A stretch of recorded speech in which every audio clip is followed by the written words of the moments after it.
వరుస క్రమంలో 6వ రాజు పేరు అహజ్యా. 2వ దినవృత్తాంతాల గ్రంథము 22వ అధ్యాయము మొదటి వచనం చదువుతున్నాను చూడండి. పెద్దవారందరినీ చంపిరి గనుక యెరూషలేము కాపురస్తులు అతని కడగొట్టు కుమారుడైన అహజ్యాను అతనికి బదులుగా రాజును చేసిరి. దేవుడే అరేబీయులను రేపగా ఆ కుటుంబ సభ్యులు అందరూ తీసుకెళ్ళిపోయారు. ఒక్కరు మిస్ అయ్యారు. ఆయన ఎవరు అంటే అహజ్యా. చక్కటి మాట మనకి ఇక్కడ రాయబడి ఉంటుంది. యెరూషలేము కాపురస్తులు అతని కడుగొట్టు కుమారుడైన అహజ్యాను అతనికి బదులుగా రాజును చేసిరి. యెరూషలేము కాపురస్తులే అంటే ప్రజలే అహజ్యాను రాజుగా చేశారు. దేవునికి స్తోత్రం, హల్లెలూయా. మరి ప్రజలే చక్కగా నన్ను నువ్వు పరిపాలించాలని చెప్పి రాజును చేస్తే ఎంత చక్కగా పరిపాలన చేయాలి. ఈ పరిపాలన చేసేటువంటి క్రమంలో వచ్చినప్పుడు ఆయన వయసు 22 సంవత్సరాలు. ఎన్ని సంవత్సరాలు పరిపాలించాడు అంటే ఒకే సంవత్సరం పరిపాలించాడు. అతని యొక్క పరిపాలనలో బైబిల్లో గట్టిగా ఒక మాట రాయబడి ఉంది. 2వ దినవృత్తాంతాల గ్రంథము 22వ అధ్యాయము 3వ వచనం. దుర్మార్గముగా ప్రవర్తించుటకు అతని తల్లి అతనికి నేర్పుచూ వచ్చాను. కొడుకు ఎలా దుర్మార్గంగా జీవించాలో చిన్నప్పటి నుంచి తల్లి అతల్య నేర్పించింది. మన పిల్లల్ని ఎంత మంచిగా పెంచాలన్నా మన మాట వినరాలు. మంచిగా పెంచడం చాలా కష్టం, కానీ చెడ్డగా పెంచడము చాలా ఈజీ. అతల్య తన కొడుకుని చాలా దుర్మార్గముగా పెంచుతూ వచ్చినని ఉంటుంది. ఎలా దుర్మార్గంగా ఉండాలి, ఎలా చెడ్డగా ఉండాలి, దేవునికి అయిష్టంగా ఎలా ఉండాలి, దేవుని దృష్టిలో దుర్మార్గపు జీవితం ఎలా గడపాలి అనేది తల్లే చక్కగా పెంచుతూ వస్తుంది. ఇంకా ఆయన ఎలా జీవించాడు అంటే బహు దుర్మార్గంగా జీవించాడు. అందుకే ఆయన పరిపాలన కేవలం 1 సంవత్సరం మాత్రమే. కానీ బైబిల్లో ఒక మాట రాయబడి ఉంది ఆయన గురించి.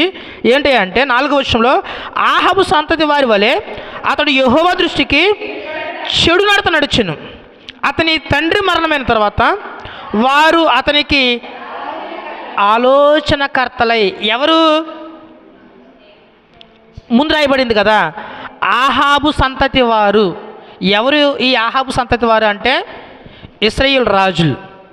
ఇశ్రాయేలు రాజులు ఆహాబు, యెజెబెలు విగ్రహారాధనలో పుట్టి తేలిన వాళ్ళు.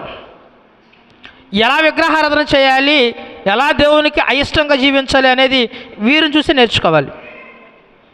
ఈయన ఇక్కడ పరిపాలిస్తున్నప్పుడు ఇశ్రాయేలులకి యెహోరాము రాజుగా పరిపాలిస్తూ ఉన్నాడు. యెహోరాము పేర్లు 2 ఉంటాయి. యోధరాజుకి యెహోరాము ఉంటాడు, ఇశ్రాయేల్ రాజులోనూ యెహోరాము ఉంటాడు. యోధరాజులో యెహోరాము ఎవరంటే అహజ్యా తండ్రి. ఇశ్రాయేల్ రాజ్యంలో యెహోరాము ఎవరంటే అహజ్యా యొక్క మేనమామ. ఇప్పుడు ఈయనకి ఆలోచనకర్తలు ఎవరు ఉన్నారంటే అహాబు కుటుంబీకులే. వాళ్ళ మేనమామలే ఈయనకి ఆలోచనకర్తలుగా ఉన్నారు. వీళ్ళ ఆలోచనలు చెప్పినట్టు ఎలా ఉంటాయి? వీళ్ళు విగ్రహారాధికులు కదా, దేవుని అంటే ఇష్టం లేని వారు కదా, వీళ్ళే ఈయనకి ఆలోచనలు చెప్తా ఉన్నారంట. తల్లి దుర్మార్గంగా ఎలా ఉండాలో పెంచుతుందంట. ఇంకా ఆయన భవిష్యత్తు ఇంకెలా ఉంటుందో చూడండి.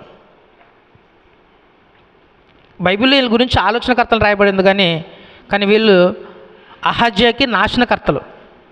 ఈయన ఎలా పడద్రోయాలో పడగొట్టాలో, యోధరాజ్యాన్ని ఎలా నాశనం చేయాలో అహజ్యాను ముందు పెట్టి యోధరాజ్యాన్ని మొత్తాన్ని సర్వనాశనం చేయాలి అనేది వీరి ప్లాను. ఈయన చేసినటువంటి తప్పు, ఈయన వయసు 22 సంవత్సరాలని చెప్పా. 22 సంవత్సరాల వయసు ఉన్నప్పుడు ఏది మంచో ఏది చెడో ఈయన తెలియకుండా ఉంటుందా? నా మాట మీరు అంటున్నారు కదా. 22 సంవత్సరాల్లో మంచి ఏదో చెడుదో తెలిసే జ్ఞానం ఉంటుంది కదా. తల్లి చెడ్డగా నేర్పించింది, మేనమామలు చెడ్డగా చెప్తూ ఉన్నారు. ఈయన మామూలు వ్యక్తి కాదు, ఈయన ఒక రాజు. వీళ్ళు చెప్పేది మంచో చెడో ఆలోచించేటువంటి గుణం ఈయనకు ఉండదు కదా, వివేచన గుణం ఈయనకు ఉంటుంది కదా. మరి కళ్ళు మూసుకుని ముందుకు వెళ్ళిపోయాడు. ఇంతకుముందు వీళ్ళ తాత ఆస పేరు విన్నారా? ఎక్కడైనట్టు గుర్తుంది కదా. ఆస కొడుకు యెహోషాపాతు, యెహోషాపాతు కొడుకు అహజ్యా. అంటే ఇప్పుడు ఆస ఏమవుతాడంటే తాత అవుతాడు. తాత గురించి ఒక మాట చెప్పా, అంటే ఆస గురించి ఒక మాట చెప్పా. ఆస రాజ్యంలోకి రాగానే మయక విగ్రహారాధికురాలు, పట్టపు రాణి, ఆమె విగ్రహారాధన చేస్తే ఆస ఏం చేశాడంటే ఆ విగ్రహాలన్నింటినీ పడద్రోసి మయకను పట్టపు రాణిగా దించేశాడు. ఏ వయసులో తెలుసా? 22 సంవత్సరాల వయసులోనే. ఈ 22 సంవత్సరంలో ఆస అలా పరిపాలిస్తే ఈ 22 సంవత్సరంలో ఈయన ఎలా పరిపాలిస్తూ ఉన్నాడంటే విగ్రహారాధికుడిగా పరిపాలిస్తూ ఉన్నాడు. కారణం ఏంటంటే ఈయనకున్నటువంటి ఆలోచనకర్తలు. ఈయన చేసినటువంటి 3 తప్పులు చెప్పి నేను ముగించేస్తా, సమయం అయిపోతుంది కాబట్టి. ఈయన చేసినటువంటి 3 తప్పుల్లో మొదటి తప్పు 2వ రాజుల గ్రంథము 8వ అధ్యాయము 27వ వచనం. ఈయన ఆహాబు కుటుంబీకుల ప్రవర్తన అనుసరించి, ఆహాబు కుటుంబీకులు విగ్రహారాధికులు కదా, దేవుడిని విసర్జించిన వాళ్ళు కదా, ఈయన ఏం చేశాడంటే వారి వలె యెహోవా దృష్టికి చెడు నడత నడిచాడు. ముందు ఆశను కోట్ చేశా, ఆశ తన పట్టపురాన్ని దించేశాడు. మరి ఈయన ఇదే బాగుందని చెప్పి, ఇదే మంచి దారి అని చెప్పి ఈ దారి గుండానే ముందుకెళ్ళిపోయాడు. మరి దేవునికి విరోధంగా జీవిస్తే దేవుడు ఏం చేయాలంటే రాజు కింద దించేయాలి, కానీ దించలేదు. కారణం ఏమిటంటే మనకు తెలుసు, దావీదుకి దేవుడు ఇచ్చినటువంటి వాగ్దానాన్ని బట్టి చూస్తూ ఉన్నాడు, మారట్లేదు. అలా చూస్తూ ఉండగానే అహజ్యా 2వ తప్పు చేశాడు. ఏంటి ఆ 2వ తప్పు అంటే 28వ వచనం ఒకసారి చూద్దాం.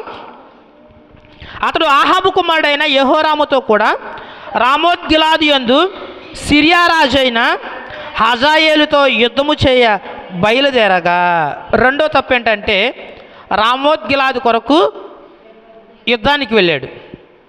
అంతకుముందు యెహోషాపాతుని దేవుడు తిట్టింది ఎందుకంటే యుద్ధానికి వెళ్ళవనే, అవునా కదా? ఇది యూదా వారికి సంబంధించింది కాదు. రామోత్గిలాదు ఎవరిదంటే ఇశ్రాయేలుకు సంబంధించింది. వాళ్ళు ఆ పట్టణాన్ని లాక్కోవడం కోసం యెహోషాపాతు 1000 మంది కాబట్టి నాకు సహాయం చేయమన్నాడు. అదే యెహోషాపాతుకి చెడు తెచ్చింది. యెహోషాపాతు ఎవరు అంటే ఎవరు? ఈ అహజ్యాకి ఏమవుతాడు? ఇశ్రాయేల్ రాజు, యూదా రాజు. యెహోషాపాతు ఇశ్రాయేల్ దేశంలో ఉన్నాడు, యూదా రాజ్యంలో ఉన్నాడు. యెహోషాపాతు కొడుకు యెహోరాం కొడుకు అహజ్యా. అంటే ఇప్పుడు అహజ్యా యెహోషాపాతుకి ఏమవుతాడంటే మనవడు అవుతాడు. నాతో వరుసలు కూడా చెప్పేస్తున్నారు మీరు చక్కగా. తాత తప్పు చేశాడు. ఏ విషయంలో అంటే రామోత్గిలాదు విషయంలో, అంతే కదా. దేవుడు అడిగాడు, యెహోషాపాతు వెళ్తున్నప్పుడు వెళ్ళమంటావా అంటే ప్రవక్తలందరూ వెళ్ళమంటారు, కానీ ఒక ప్రవక్త వద్దంటాడు. యెహోషాపాతు వెళ్లకుండా మానేయడానికి ప్రయత్నం చేశాడు. అంటే దేవుని దృష్టిలో రామోత్గిలాదు కొరకు యుద్ధానికి వెళ్ళమంటే దేవునికి అది ఇష్టం లేదు. అది తండ్రి విషయంలో అంటే తాత విషయంలో చూశాడు. మరి మనడేం చేయాలి? మా తాత వెళ్తానంటే దేవుడు వద్దన్నాడు కాబట్టి ఇప్పుడు నేను వెళ్ళకూడదు అనుకోవాలి కదా. ఇది రెండోసారి కదా. కానీ ఏం చేశాడా అంటే యుద్ధానికి వెళ్ళిపోయాడు. మొదటి తప్పు ఏంటంటే ఆహాబు సంతతి వారి వలె దేవుని దృష్టికి చెడుతనం జీవించాడు. 2వ తప్పిదం ఏమిటాయంటే రామోత్గిలాదు మీద యుద్ధానికి వెళ్ళాడు. 2 తప్పులు చేశాడు. ఇంకా దేవుడు ఊరుకోలే. మళ్ళీ దావీదు గుర్తుకొచ్చాడు. ఏం చేద్దాంలే, ఇంకా దావీదుకి నేను వాగ్దానం చేశాను కదా, ఏమీ చేయలేను. సమయం ఇచ్చాడు. సమయం ఇస్తే ఈ రామోత్గిలాదు మీదకి యుద్ధానికి వెళ్ళినటువంటి విషయంలో తన మేనమామ యెహోరాముకి గాయాలయ్యాయి. ఇజ్రాయేల్ దేశంలో ఆ గాయములకి చికిత్స తీసుకుంటున్నాడు. మావిని పలకరించడానికి అధికారుల్ని సైనికులు తీసుకుని అహజ్యా వెళ్ళాడు. వెళ్ళగానే అక్కడికి ఇశ్రాయేల్ రాజు అయినటువంటి యేహూ వచ్చాడు. యేహూ గురించి మీకు అందరికీ ఏమైనా గుర్తుందమ్మా? యేహూ ఎవరో మీ అందరికీ గుర్తుందా?